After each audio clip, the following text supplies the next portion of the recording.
Ikdienā cilvēkiem bieži ir grūti iztēloties Latvijas meža nozares sasniegumus un devumu sabiedrībai, jo daudz izcilu koksnes produkti ir tik specifiski, ka nezinātājs tos gluži vienkārši nepamana vai arī neiedomājas, ka kaut ko tādu var izgatavot arī no koka.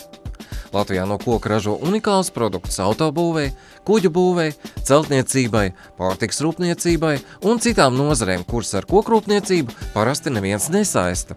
Lai vairotu sabiedrības zināšanas, Latvijas meža nozares organizācijas un uzņēmumi pirms nedaudz vairāk nekā gada Meža parka estrādes telpās izveidoja izstādi Iepazīsties koks, kurā ik viens interesants var iepazīties ar meža nozari, no meža apsaimniekošanas līdz pat koksnes pārstrādei. Īpaša uzmanība tiek veltīta koksnes produktu dažādībai.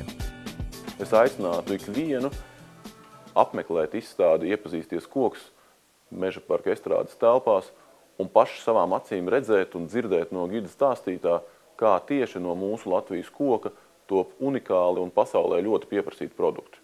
Izstāde ir atvērta katru sestdienu no 11 līdz 6.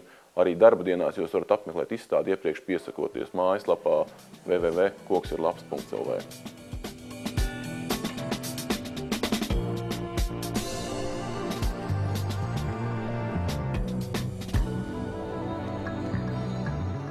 Izstāde Iepazīsties koks tika atklāta 2012. gada 3. martā, un gada laikā to apmeklējuši vairāk tūkstoši apmeklētāju.